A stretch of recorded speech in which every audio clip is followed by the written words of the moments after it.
Hello friends, जैसा कि आप स्क्रीन पर देख रहे होंगे, आपको मैंने शॉर्ट वीडियो में भी बताया था।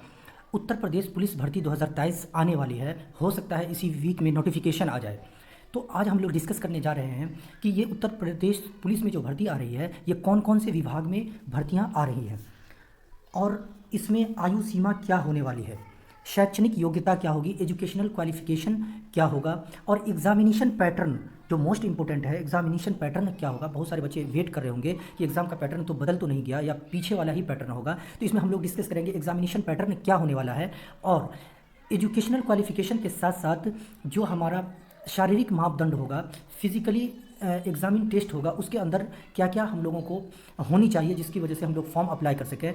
और जो मोस्ट इम्पोर्टेंट, पिछले साल जो पुलिस भर्ती हुई थी 2018-19 में पुलिस की भर्ती, तो दोस्तों ये 5 साल के बाद आ रहा है। तो 18-19 में जो हुआ था उसके अंदर कट ऑफ कितना रहा था, क्या उस कट ऑफ से आगे जाने वाला कट ऑफ है या उतना ही रहने वाला कट ऑफ है, इस पर भी डिस्कस करेंगे। और जो एक और चीज़ जो है अभ्यर्थी के मन में होता है कि वेतन मान क्या रहने वाला है, क्या वेतन बढ़ा है या उतना ही है, पे कमीशन बढ़ा है या नहीं, तो इसके वेतन पे भी हम लोग डिस्कस करेंगे। तो बिना देर करते हुए हम लोग आगे बढ़ाते हैं अपने वीडियो को। तो देख लेते हैं सबसे पहले, तो ये तो सरकारी नौकरी है। टोटल कितनी पद पर रिक्तियाँ आई हुई हैं दोस्तों? तो टोटल 62,000 पद पर रिक्तियाँ आई हुई हैं। अब ये कौन कौन से पोस्ट पे रिक्तियाँ आई हुई हैं दोस्तों? तो इसके अंदर सब इंस्पेक्टर है, कांस्टेबल है, रेडियो ऑपरेटर है, लिपिक संवर्ग है। तो इसके अंदर सारे जो संवर्ग है उसके अंदर हमारी रिक्तियाँ आई हुई हैं।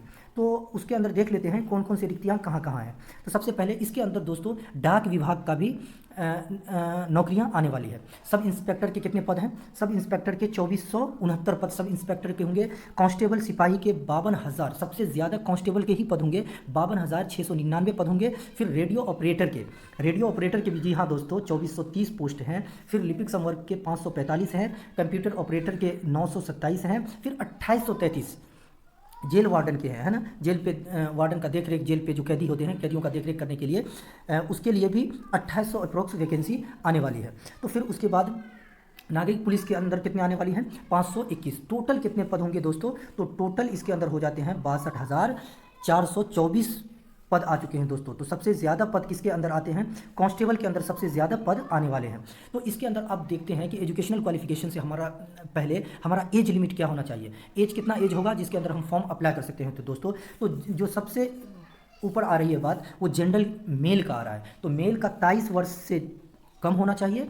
और ये जो वर्ष की गिनती होगी दोस्तों, जो फॉर्म आएगा उस डेट से गिनती होगी। तो 23 वर्ष से कम और 18 वर्ष से ज़्यादा होनी चाहिए जनरल के लिए। और जनरल फीमेल के लिए 18 वर्ष और 18 वर्ष से ऊपर और 26 वर्ष, तो इसके 3 साल इसमें छूट दिया गया है फीमेल को। ओबीसी एससी एसटी मेल के लिए 28 वर्ष दिया गया है, 5 वर्ष का रिलैक्सेशन दिया गया है। किसके अंदर? ओबीसी एससी और एसटी के अंदर दिया गया है 5 वर्ष का। जनरल फीमेल के अंदर दिया गया है 3 वर्ष का। और ओबीसी एससी एसटी फीमेल के अंदर 31 साल का दिया गया है दोस्तों। इसके अंदर फिर 5 साल और ज़्यादा दिया गया रिलैक्सेशन। तो टोटल 10 साल रिलैक्सेशन जनरल की तुलना में यहाँ पे देखने को मिल रहा है। अब एज लिमिट तो यूपी पुलिस में भी आया हुआ है दोस्तों। और ये यूपी पुलिस का एज लिमिट था, अब यूपी एसआई। तो हमने बताया है कांस्टेबल के 52,000 पद हैं और एसआई के ऑलमोस्ट 2200-2400 पद हैं एसआई के, सब इंस्पेक्टर के। तो सब इंस्पेक्टर के लिए भी सेम एज रहने वाला है। और फीमेल का 25 वर्ष तक मैक्सिमम, एससी एसटी मेल का 28 वर्ष तक और 31 वर्ष तक फीमेल एससी एसटी और ओबीसी फीमेल का एज रहने वाला है। तो दोस्तों एज आपने देख लिया किसमें कितना एज है। तो अब एजुकेशनल क्वालिफिकेशन पे हम लोग आते हैं जो मोस्ट इंपॉर्टेंट है। सबसे पहले जो यूपी पुलिस है दोस्तों, तो यूपी पुलिस की भर्ती में इंटरमीडिएट होना चाहिए। तो इंटरमीडिएट होना चाहिए यूपी पुलिस में, इंटरमीडिएट होना चाहिए,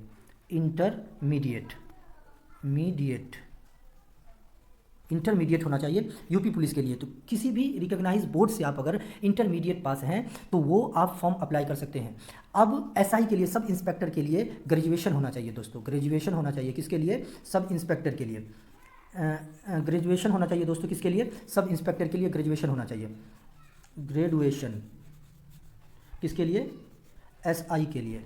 एसआई के लिए सब इंस्पेक्टर की जितनी पोस्ट है 2400, उसके लिए आपको ग्रेजुएशन होना चाहिए। और इंटरमीडिएट किसके लिए होना चाहिए दोस्तों? कांस्टेबल के लिए होना चाहिए। अब जब जो मोस्ट इंपॉर्टेंट है, क्या फॉर्म अप्लाई करेंगे बाहर स्टेट वाले या सिर्फ और सिर्फ यूपी वाले फॉर्म अप्लाई करेंगे? तो दोस्तों ये अभी जब तक नोटिफिकेशन नहीं आ जाती है, ये नहीं कह सकते कि सिर्फ यूपी वाले के लिए है या अदर स्टेट वाले इसमें अप्लाई नहीं कर सकते हैं। तो दोस्तों अब आ जाते हैं एग्जामिनेशन पैटर्न जो मोस्ट इंपॉर्टेंट है, एग्जामिनेशन पैटर्न जो है सबसे इंपॉर्टेंट है, एग्जाम का पैटर्न क्या होने वाला होगा। तो जब सबसे पहले हम लोग समझते हैं, इसमें जो पहला लिखित परीक्षा होगी ये एमसीक्यूज होगा, मल्टीपल चॉइस क्वेश्चन होगा, वस्तुनिष्ठ आधारित लिखित परीक्षा होगी। उसके अब 150 क्वेश्चन होंगे, टोटल कितने क्वेश्चन होंगे, 150 क्वेश्चन होंगे। और 150 क्वेश्चन, हर क्वेश्चन 2 नंबर के होंगे, 150 गुना 2 तो कितने नंबर के होंगे दोस्तों, 300 नंबर के एग्ज़ाम होंगे। तो 300 नंबर का एग्ज़ाम होगा और हर प्रश्न 2 नंबर के होंगे। हर प्रश्न कितने नंबर के होंगे दोस्तों, 2 नंबर के होंगे। और इसके अंदर नेगेटिव मार्किंग भी है जो मोस्ट इंपॉर्टेंट है। 5 को अच्छे से देख लीजिए, 5 नंबर पॉइंट को, इसमें नेगेटिव हाफ 1/4 है, नेगेटिव 1/4 नेगेटिव है। मतलब 4 आपका गलती हो गया तो 1 आपका सही कट जाएगा। 4 क्वेश्चन अगर गलत करते हैं तो 1 सही क्वेश्चन ऑलरेडी पहले रिड्यूस हो जाएगा। तो 150 क्वेश्चन होंगे और नेगेटिव मार्किंग भी होगा, हर क्वेश्चन 2 नंबर के होंगे। और कैसा परीक्षा होगा, एमसीक्यूज वस्तुनिष्ठ आधारित प्रश्न होंगे। अब परीक्षा पेपर कितने सब्जेक्ट पर आधारित होंगे, टोटल 4 सब्जेक्ट पर दोस्तों आधारित होंगे। ये देख लेते हैं कौन कौन से परीक्षा पैटर्न में कौन कौन से सब्जेक्ट आते हैं। तो सबसे पहले सामान्य अध्ययन आएगा आपका, 38 प्रश्न आएगा 76 नंबर के, सामान्य ज्ञान। फिर सामान्य हिंदी, फिर ये 74 के आएंगे नंबर के और 37 प्रश्न इसमें से आएंगे। फिर इसके अंदर आते हैं मैथमेटिकल एप्टीट्यूड, मैथ्स कितने नंबर के आएंगे, 76 नंबर के मैथ्स आएंगे। और इसके अंदर मैथ्स 76 के आएंगे और रीजनिंग कितने के अंदर आएंगे, 74 नंबर के। 76 के मैथ्स आएंगे, 74 के रीजनिंग आएंगे, 76 के मैथ आएंगे और 74 के सामान्य हिंदी आएंगे और सामान्य ज्ञान 76 नंबर के होंगे। तो टोटल इसके अंदर देख लेते हैं, यहाँ पे 150 प्रश्न होंगे, 300 नंबर का एग्जाम होगा। रीजनिंग, मैथ्स, जीके जीएस और हिंदी। तो सब्जेक्ट 4 सब्जेक्ट मेजर है, हिंदी है, जीके जीएस है और रीजनिंग है, मैथ्स है। दोस्तों जो यहाँ मोस्ट इंपॉर्टेंट चीज़ है वो आपको मैं ये बताना चाह रहा हूँ, अगर आप चाहें तो मैं आपको मैथ्स, रीजनिंग, जीके जीएस आपको पढ़ा सकता हूँ। आप अगर चाहें तो मुझे कमेंट बॉक्स पे करें कि सर आप वीडियो लेके आइए। तो जीके जीएस और मैथ्स, रीजनिंग, मैथ्स और रीजनिंग, ये आपकी क्लास मैं लूँगा। अगर आप क्लास लेना चाह रहे हैं तो मैं आप हमको कमेंट बॉक्स में कमेंट कीजिए कि सर क्लास लेकर आइए, फ्री ऑफ कॉस्ट होगा। जो सबसे इंपॉर्टेंट चीज़ है, फ्री में क्लास आपके लिए मैं प्रोवाइड कराऊंगा, फ्री क्लास होगा, फ्री क्लास मैं आपको प्रोवाइड कराऊंगा। अब चलते हैं, एजुकेशनल क्वालिफिकेशन हो गया, अब एग्ज़ाम के पैटर्न को हम लोगों ने देख लिया। अब आगे चलते हैं फिजिकल एग्जामिनेशन में कैसे क्या होता है। तो सबसे पहले अगर कोई भी इस फॉर्म को अप्लाई कर रहा है तो सबसे पहले वो अपनी हाइट को देख लीजिए। अगर वो हाइट मेल है और फीमेल है तो मेल और फीमेल में अपनी अपनी हाइट को देख लीजिए। SC ST का अलग अलग है और OBC का अलग है। तो 152 फीमेल की हाइट है और 168 मेल की हाइट है। तो 152 फीमेल की हाइट होनी चाहिए। वेट कितना होनी चाहिए, मिनिमम 40 kg वेट होना चाहिए। 40 kg से कम वेट वाले इसमें अप्लाई नहीं कर पाएंगे। अब इसमें रिलैक्सेशन है, 147 सेंटीमीटर किसकी लंबाई होनी चाहिए, ST की लंबाई होनी चाहिए। जनरल हो, OBC हो, SC की महिला हो, उसका 152 सेंटीमीटर लंबाई होनी चाहिए दोस्तों। तो अब इसके अंदर मेल की कितनी होनी चाहिए, 168 सेंटीमीटर लंबाई होनी चाहिए। और मिनिमम वेट कितना है, वजन कितना होना चाहिए, 40 kg से कम नहीं होना चाहिए, 40 kg होना चाहिए। अब इसके अंदर देख लेते हैं दोस्तों, ये अब दौड़ भी होगा इसके अंदर। पुरुष को 25 मिनट में पुरुष को 4.8 किलोमीटर, तो मोटा मोटी ये समझ के लिए रखिए कि 5 किलोमीटर 25 मिनट में दौड़ करना है आपको। 25 मिनट में 5 किलोमीटर दौड़ करना है। तो इसका मतलब ये है 25 में 5 से डिवाइड कीजिएगा तो कितना आ जाएगा, 5 5 जा 25। मतलब आपको 500 मीटर का दौड़ करना होगा। किसके लिए, किसमें, हर 1 मिनट में 500 मीटर का दौड़ करना होगा। तो आप जा करके 5 किलोमीटर पूरा कर सकते हैं। इसके लिए आप प्रैक्टिस कीजिएगा, हो जाएगी आपसे। तो अब महिला के लिए कितना है, 14 मिनट दिया हुआ है।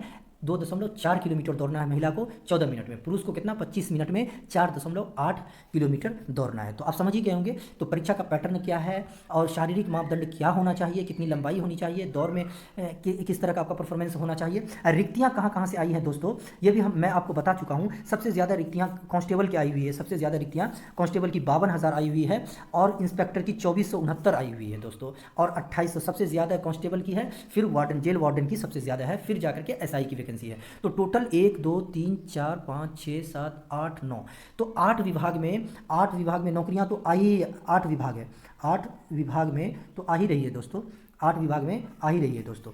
अब इसमें आप क्या कर सकते हैं दोस्तों, एक डाक का भी वैकेंसी आ सकता है। अगर ऐसा होता है तो मैं आपको इन्फॉर्मेशन दे दूंगा नोटिफिकेशन से। अब देखिए अब आपके मन में होगा सर ये वैकेंसी कब इसका नोटिफिकेशन आएगा। देखिए ऑनलाइन पंजीकरण इसका हो सकता है कि इसी वीक में आ जाए, दुर्गा पूजा के बाद, इस वीक में दशहरा के बाद इसका नोटिफिकेशन आ जाए। तो इसी नोटिफिकेशन आए 1 से 2 दिन में आपका ऑनलाइन अप्लाई होना शुरू हो जाएगा। अब इसकी एग्जामिनेशन कब होगी, जो मोस्ट इंपॉर्टेंट है, ये मान के चलिए कि इसका एग्जामिनेशन दिसंबर में हो जाएगा। क्यों? क्योंकि फिर इलेक्शन जो है, एमपी इलेक्शन जो है केंद्र का, एमपी वाला इलेक्शन जो है, मेंबर ऑफ पार्लियामेंट का इलेक्शन जो है ये दोस्तों 2024 में है, पार्लियामेंट का इलेक्शन। तो इसलिए मान के चलिए मोटा मोटी कि आपका एग्ज़ाम दिसंबर में, लास्ट दिसंबर तक ले लिया जाएगा। अब इसमें जो देखते हैं कि कट ऑफ क्या रहने वाला है, सबके मन में आएगा कि सर क्या कट ऑफ बढ़ेगा या उतना ही रहेगा या उससे ज़्यादा जाएगा। तो इसका देखिए इसमें ज़्यादा कुछ नहीं कर सकते हैं। पिछली बारी जो कट ऑफ गई थी वो कट ऑफ कितना था, 300 नंबर का एग्ज़ाम पिछली बारी भी हुई थी। तो 300 में से जनरल के लिए कट ऑफ था 185.34 नंबर थे। मतलब 150 क्वेश्चन में एक क्वेश्चन 2 नंबर के होते हैं, तो 300 नंबर में से 185.34 नंबर क्या था, जनरल के लिए था। ओबीसी के 172 था, एससी के लिए 145, एसटी के लिए 114। अब जो मोस्ट इंपॉर्टेंट है, आपके मन में आ रहा होगा कि क्या ये कट ऑफ इस साल भी रहने वाला है। तो इस पर हम ये कह सकते हैं कि जनरल का कट ऑफ अब यहाँ से 195 से 200 तक जाने वाला है। क्यों? एक तो 5 साल के बाद वैकेंसी आ रही है, 5 वर्ष के बाद वैकेंसी आ रही है, 5 वर्ष के बाद आ रही है दोस्तों। तो 5 वर्ष के बाद आ रही है, तो इसमें इंटरमीडिएट करने वाला हर साल 20 लाख 25 लाख इंटरमीडिएट कर रहा है बच्चे लोग। तो उससे क्या होगा कि भीड़ इसमें बढ़ेगा। तो ये एसआई के लिए इंटरमीडिएट है, तो भीड़ पहले से ऑलरेडी है और इसमें भी भीड़ जुटेगी। तो इसका मतलब ये है कि आप 15 से 20 नंबर मान के चलिए इसका कट ऑफ बढ़ने वाला है। और एससी एसटी के लिए ज़्यादा से 10 नंबर बढ़ेगा, उससे ज़्यादा नहीं बढ़ सकता है। जनरल के लिए आप अस्वस्थ हो जाइए, 15 नंबर जरूर पड़ेगा। तो इसीलिए मेहनत करना शुरू कर दीजिए। आप बोलिएगा, आपके लिए फ्री क्लास अरेंज करेंगे। अब वेतनमान, सबके मन में आप मुस्कुराहट आ रही होगी कि वेतनमान क्या होने वाला है। तो देखते आप स्क्रीन पर देख सकते हैं, एसआई का सबसे ज़्यादा है ना, फिर जेल वार्डन का है। तो इसी तरह से पे स्केल भी अच्छा है, एसआई का 4200 है, 2000 कांस्टेबल के लिए है। तो 35 7th पे कमीशन से आपका देख सकते हैं 7th पे कमीशन है। एसआई में भी 6 पे कमीशन है, 6 पे कमीशन है, और 7th पे कमीशन भी है, और ये 6 पे कमीशन भी है, दोनों है। आप देख सकते हैं कितना सैलरी आपका बन सकता है। तो मोटा मोटी आपका पे स्केल 2000 है, तो ये बढ़ता चला जाएगा। आपका 3 साल के अंदर ये सैलरी आपका 50,000 क्रॉस हो जाएगा। 3 से 3.5 साल में 50,000, 3.5 साल में 50,000 क्रॉस हो जाएगा। ये सैलरी 50,000 क्रॉस हो जाएगा।